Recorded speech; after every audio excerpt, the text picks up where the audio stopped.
Hi, I'm Claire and this is my April and May 2016 book haul, and I've got rather a lot of things to be getting on with, so I'm going to start with the enormous book from the bottom of the pile, and that is a Game of Thrones / Song of Ice and Fire companion book. It is The World of Ice and Fire, The Untold History of Westeros and the Game of Thrones, and that is of course by George R. R. Martin, but also by Elio M. Garcia Jr. and Linda Antonsen. Now this is a really big kind of heavy coffee table sort of book.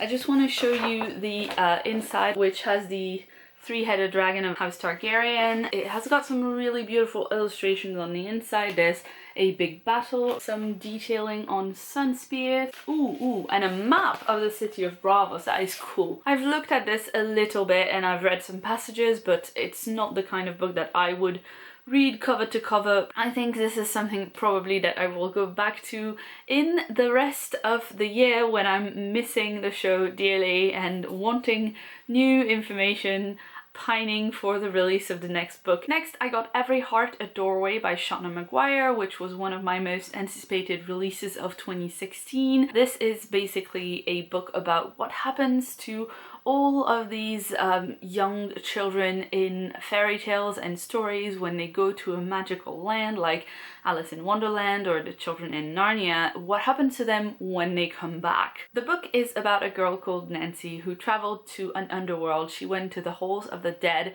and stayed there for a long time. She was very happy there, but she was sent back. Now her parents are really confused as to why she's very quiet and measured and why she's not really wearing bright colors anymore, and they won't believe that she's just been to the House of the Dead and she's changed while she was there. Their solution is to send her away to a specialized boarding school where they hope that she can get some therapy and get over all this nonsense. Of course, what they don't know is that Eleanor West's home for wayward children is in fact run by someone who has done her own traveling and knows that it's all real, and that all of the other children who are there also all went to real alternate worlds and came back, and they all have the same experience. I got this because I thought it was a really cool premise and I've already read it and loved it.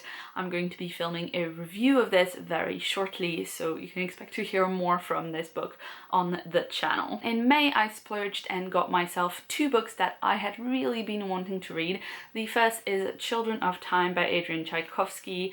I've not read any of Tchaikovsky's work before, but I feel like I've been highly remiss in not doing that because I've heard him speak at conventions and events before, and I've heard him read from some of his other work, and I really enjoyed what I heard so far. So I've been wanting to try one of his novels, and this one is his latest. It's science fiction. I literally know nothing about the plot of this, which is not the most helpful for this video, but I just loved the cover of this. So I've just read the back really quickly, and it says the last remnants of the dying human race have had to leave Earth and seek their fate into the stars. They followed some star maps that they found from their ancestors, and lo and behold, what do they find but a world that's already been terraformed for human life? Of course, it is too good to be true, and when they get there, they find out that the planet is not in fact inhabited. There are already people there, and then there's this big clash of the two civilizations to kind of figure out who has the right to this new Earth. Actually, I really like that premise. I think it'll be really interesting to have a look at another sci-fi that's about having to relocate the human race in space. It's not a new idea in SF, but it's not something that I've read a lot of. And last time that I read something similar, it was Seven Eves by Neil Stephenson, and I loved that book. And the last book that I bought this month is On the Edge of Gone by Corinne Drevis. This one I bought because the premise sounded cool and because I saw a really good review of this. And this one is set on the eve of a comet crashing into the Earth. The main character, Denise,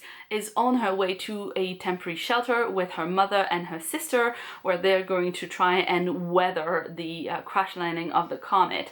But her sister has disappeared, she's nowhere to be found, and her mother is struggling with her addiction, and so she's not kind of getting there fast enough. So Denise is kind of worried that she's not going to make it to the shelter at all when someone offers her a spot on one of the generation ships that are leaving Earth. The problem for our main character is that people on generation ships generally have to have useful skills that they can contribute to these new communities, and she's really worried that her place on that ship is going to be denied to her because she is autistic, and she's worried about them finding out about it. Now, the premise sounds really good to me, and like I said before, the idea of having to take off into the stars to escape the destruction of the Earth is something that I've been wanting to read more about since Seven Eves. So I already had my eye on this book, and then I saw Bree's video on it. She has a full review up on her channel over at Stories from the Shelf,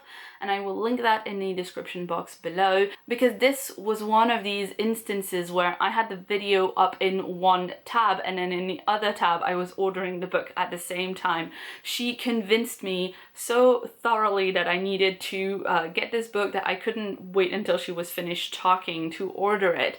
She has personal experience with someone with autism, and she really approved of the portrayal that was in this book, so I thought it would definitely be worth a read for that. Next, I received this advanced review copy of Poison City by Paul Crilly. This is a bit of a different book from what I usually read, I think. It says Gideon Tao fights demons, but he's no good guy. He has a wand, but don't you dare call him Harry Potter. He has a talking dog for a spirit guide, but he's a mean drunk, and he sure as hell ain't nobody's best friend. This one is the first book in a new South African crime series, so like I said, not necessarily my cup of tea so much, but I do really appreciate the copy and marketing around it. I feel like when I do pick it up to read it at some point, I'll know exactly what to expect, and I am quite intrigued by this line on the back that says, for anyone who's ever wondered what Harry Potter might have looked like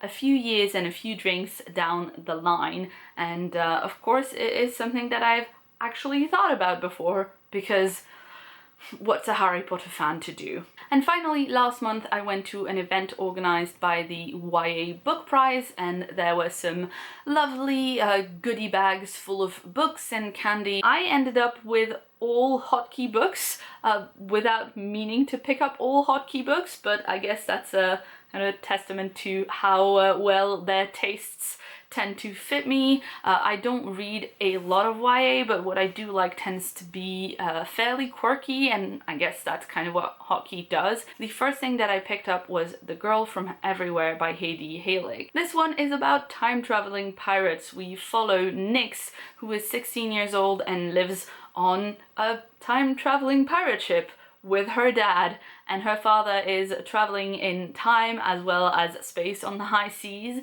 to kind of gather all these mundane as well as mythical artifacts and treasures, but at the same time he's also trying to go back in his own timeline to try and rescue his dead wife, which, if you like time travel at all, you can see the paradoxes writing themselves already, and so that's why I was pretty excited to read this one.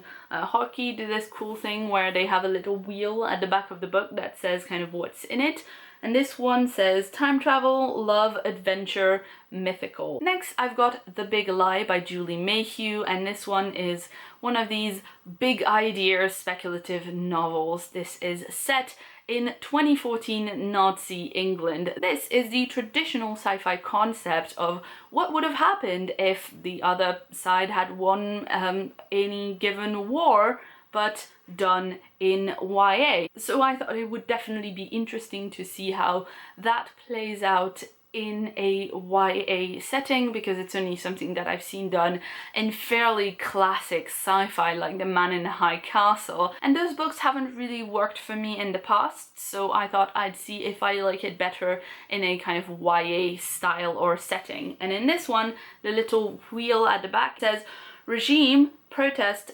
feminism, and desire. So those are all things that I'm very interested in. Then I've got Lorelei by Laura Dockrell, and I'm not gonna lie, this one was a complete cover pick.